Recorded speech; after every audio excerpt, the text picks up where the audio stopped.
এ লেখার উপলক্ষ লাখোটিয়াদের সঙ্গে শ্রমিকদের বিরোধ, কিন্তু আসলে এ অনেক গভীর জলের মাছেদের গল্প। কি বলতে চাইছে বলতো? শ্রমিকদের কষ্ট করে উপার্জন করা টাকা তাদের প্রভিডেন্ট ফান্ড জমা না দেওয়ার দুর্নীতি যারা করেন, আর যারা দুর্নীতির কথা জেনেও তাদের পাশে থাকেন, তারাও সমান অপরাধী। আচ্ছা, এগুলো ও কেন লিখেছে কেউ নিশ্চয় ওকে জিজ্ঞেস করেনি? আমি ওকে জিজ্ঞেস করছি। কাকে জিজ্ঞেস করতে যাবি? কাকে জিজ্ঞেস করতে যাবি? এই লেখাটা যে আজ সকালবেলা বেরোবে সেটাও জানতো, তাই সকাল হতে না হতে বাড়ি থেকে বেরিয়ে গেছে। মানে পালিয়ে গেছে? বলো। আমি ভাবতে পারছি না যে রণ এরকম একটা লেখা লিখতে পারে। আমি বলছিলাম কি, একবার ওর সঙ্গে কথা বলে তারপর। থামো তো। ওকে আমাদের সবার সঙ্গে কথা বলে তারপর লেখাটা লিখেছে? দেখো দাদা, আমি রণকে খুব ভালো করে চিনি। এ বাড়ির কোনো ব্যাপারে ওর কোনো ইন্টারেস্ট নেই। দরকার নেই ইন্টারেস্ট থাকার কোনো দরকার নেই, কিন্তু আমাদের সবার মান সম্মান নিয়ে টানাটানি করার কোনো অধিকার তো আমরা ওকে দিইনি। বর্দা এই ব্যাপারটার মাথায় ঢুকিয়েছে। জানো, সেদিন আমি কি না মানে এ বাড়িতে বর্দা হচ্ছে সব থেকে পেয়ারের লোক, তো বর্দা ছাড়া কে এটা করবে? দেখো, নিজেদের মধ্যে এসব আলোচনা করে কোনো লাভ নেই। ও যখন এরকম একটা লিখেছে তখন সবার সামনে ওকে এর কৈফিয়ত দিতে হবে। তার মানে তুমি কি কোনো ওই মিটিং ডাকার কথা ভাবছো? আজ সন্ধ্যাবেলা সবাইকে আসতে হবে। সবাই মানে তুমি কি বর্দাকেও ধরছো না? হ্যাঁ, দাদা, ইন্দ্র, রণব, সবাই ওকে কৈফিয়ত দিতেই হবে। হ্যাঁ, দাদাকে বলে দিস।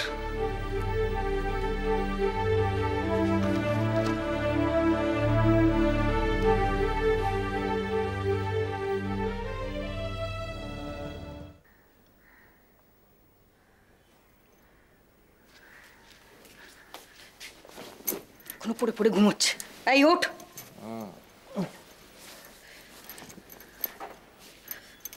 কি হলো, উঠতে বলছি না? কটা বাজে?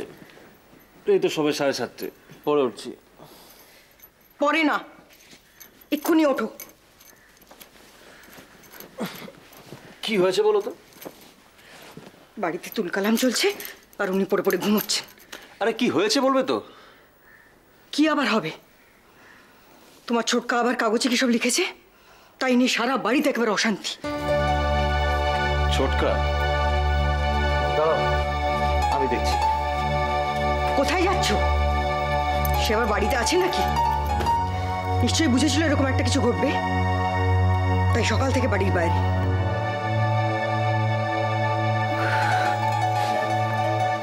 আমার আর ভালো লাগে না। আরে তুই তো যথেষ্ট বড় হয়েছিস, একটু বাড়ির সমস্যাগুলো বুঝবার চেষ্টা কর না। তুমি তো জানো মা, এসব আমার একদম ভালো লাগে না। ভালো লাগে না মানে? ভালো লাগে না মানে কি? আমি আর কতদিন তোকে বাঁচিয়ে বাঁচিয়ে রাখবো বলতো? তোর জন্য আমাকে কম কথা শুনতে হয় বাবার কাছে? আমার জন্য নাকি তুই দায়িত্ব জ্ঞানহীন তৈরি হয়েছিস? মা, তোমার কি আমাকে দেখে সত্যিকারই মনে হয় আমি খুব ইরেসপন্সিবল? আমার কি মনে হয় না হয় তাতে কার কি আসে যায়? কিছু আসে যায়? এসব কথায় আমি কথা বলে কি করবো তুমি বলো তো? বাবা আর কাকামণি তো আছে, ওরাই যথেষ্ট। তাছাড়া আমি মাঝখানে কিছু একটা বলতে গেলে বাবার সেটা নাও পছন্দ হতে পারে। তুমি কি করবে না করবে সেটা তোমার ব্যাপার, তবে আমি আর বাড়ির লোকের কাছে তোমার জন্য কথা শুনতে রাজি নই। এবার বাইরে যাও, গিয়ে দেখো কি করতে পারো।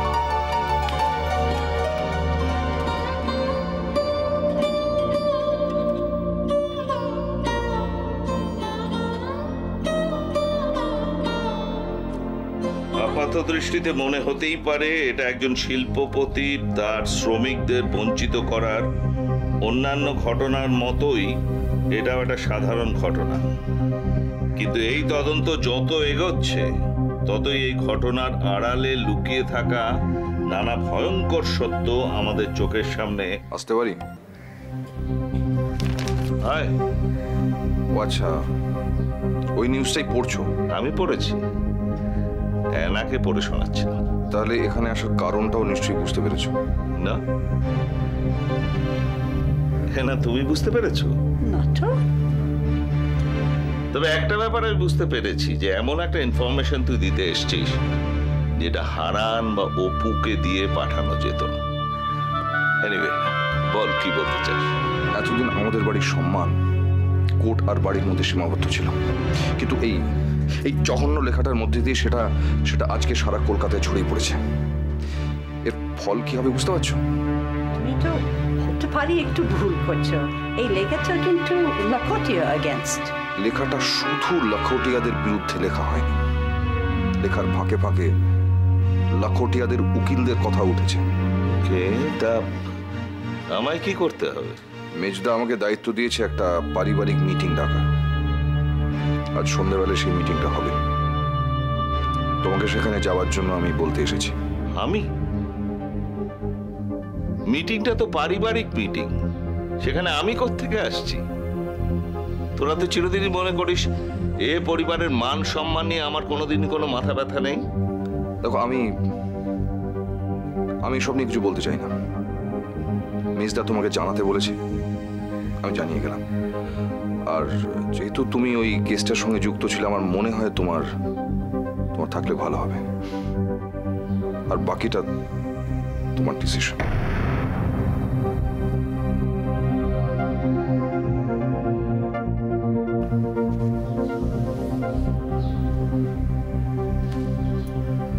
তুমি তো নিশ্চয়ই যাবে না? যাব, আমার যাওয়া দরকার। এতদিন বাদে আমায় ডেকেছে, আর তাছাড়া আমারও তো কিছু বলার আছে। রণটার পাশেও থাকা দরকার। হ্যাঁ, এই ফ্যামিলির মধ্যে তোমাকে ছাড়া রণর ইন ফেভার কেউ নেই। কেন? তুমি তো আছো। হ্যাঁ। তুমিও মিটিংয়ে যাবে? আমি? কেন না? আমি যদি যাই তুমিও যেতে পারো। তুমি আর আমি আলাদা নাকি? না, কিন্তু এত বছর পর কি লাভ? তুমি যাও।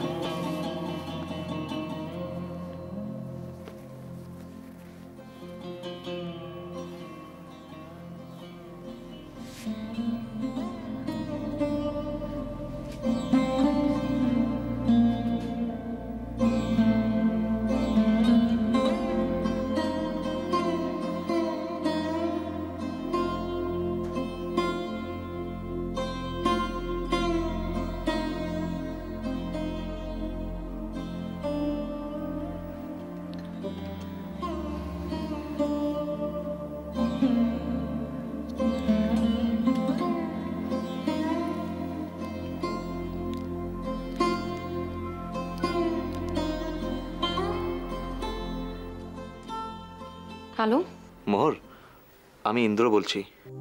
বলুন। আমি এখন কিছুতে আসতে পারবো না। মানে আসলে বাড়িতে একটা জরুরি কাজ পড়ে গেছে। আমারও যে আপনার সঙ্গে দেখা করাটা জরুরি ছিল, সেজন্য তো ফোন করছি। আজকে কি বিকেলে দেখা করতে পারি? বিকেল 5টা নাগাদ। বিকেলে? অসুবিধা হবে? না, ঠিক আছে। তাহলে 5টার সময় দেখা হচ্ছে। রাখছি।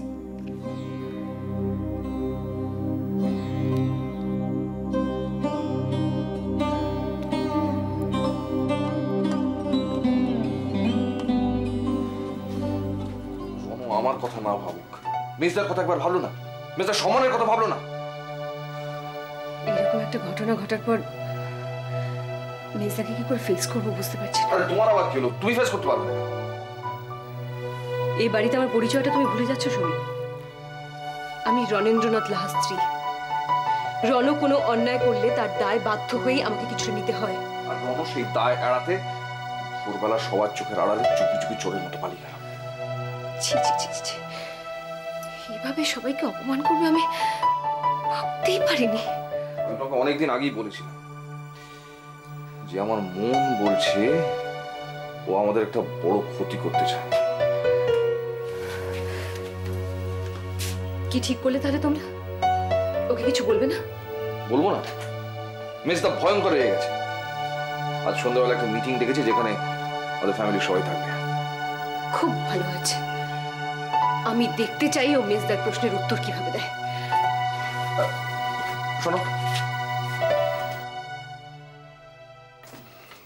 তার আগে তোমার একটা কাজ করতে হবে। কি? রনকে একটা ফোন করো। কেন? না মানে মিটিংটা যে হচ্ছে সেটা জানি, ওকে একটা ফোন করো। মানে আমি ফোনটা করতে পারতাম, কিন্তু এত ইরিটেটেড হয়ে আছি না, আননেসেসারি হয়তো কথা কাটাকাটি হয়ে যাবে। প্লিজ। যদি বলে আসতে পারবে না? বলবে না, আর যদি বলে ফোনটা আমাকে দিও।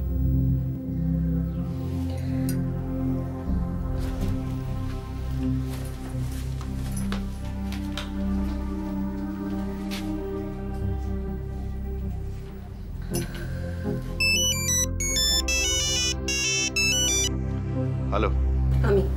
কি ব্যাপার? তুমি জানো না? এনিওয়ে, একটা ইনফরমেশন দেওয়ার জন্য ফোনটা করতে হলো। কি? আজ সন্ধ্যের মধ্যে বাড়ি ফিরে আসবে। কেন? মেজদা একটা মিটিং ডেকেছেন, সেখানে তোমাকে। ঠিক আছে, আমি পৌঁছে যাবো। যে কাজ করেছো সেটা ফেস করার মতো সাহস নেই কেন তোমার? এরকম একটা লেখা লেখার পর তোমার তো। সৈনী, আমি ব্যস্ত আছি, পরে কথা বলবো।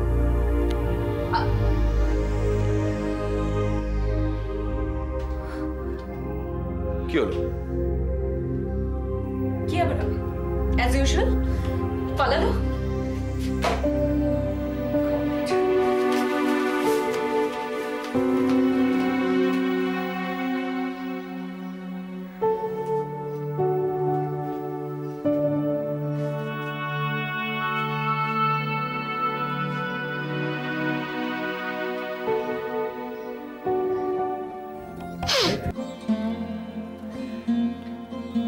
বৌদিমণি, অনেক বেলা হলো, খেতে যাবেন না?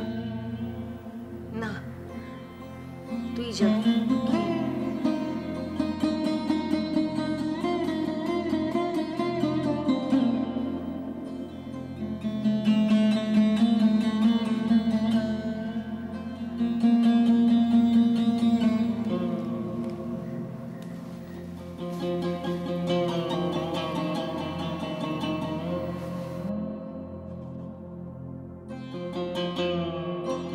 পুরো সবাই বেরোয় গেছে?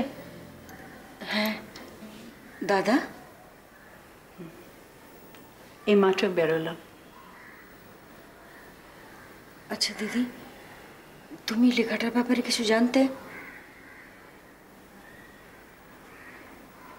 আগে থেকে যদি জানা যেত তাহলে একটু সাবধান থাকা হতো, তাই না? আচ্ছা, বাড়িতে যখন এই কেসটা নিয়ে এত অশান্তি, তখন তখন রানু কাগজে এটা নিয়ে না লিখলেই পারত।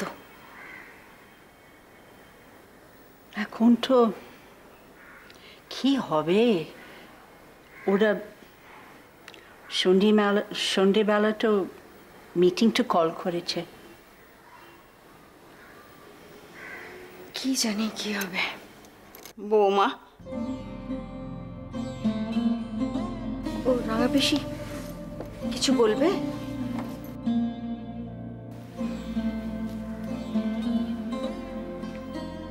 আমি তোমাদের কাছে একটা অনুরোধ নিয়ে এসেছি। বলুন।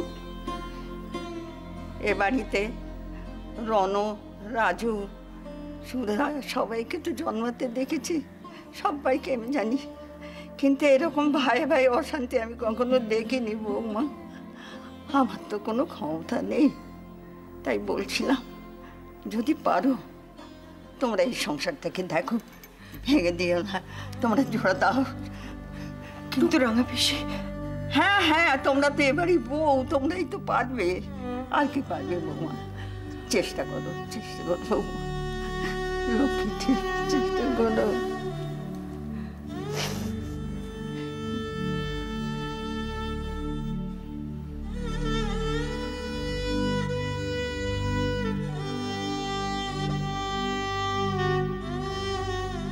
আমার তো বিশ্বাসই হচ্ছে না তুমি যে কোনোদিন নিজের থেকে আমার সাথে দেখা করতে চাইবে, আমি তো ভাবতেই পারিনি। হ্যাঁ বলো, কি খাবে? আগে অর্ডারটা দিয়ে দিই, তারপর গল্প করা যাবে। আমি এখানে খেতে আসিনি ইন্দ্র, আপনার সঙ্গে গল্প করতেও না।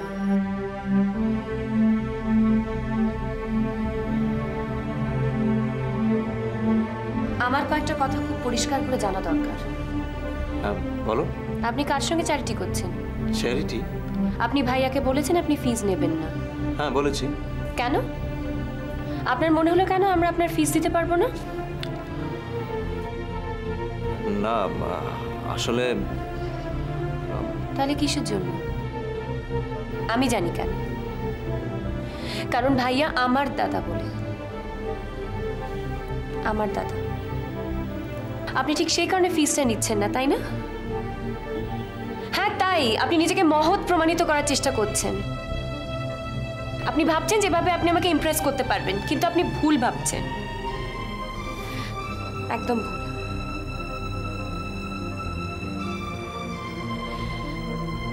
আমি আপনাকে একটা কথা খুব পরিষ্কারভাবে বলে দিতে চাই, আপনি যদি এই কেসটা লড়েন তাহলে আপনাকে আপনার ফিজ নিতে হবে। এভাবে নিজেকে মহৎ প্রমাণিত করার চেষ্টা করবেন না, কারণ কোনো লাভ হবে না।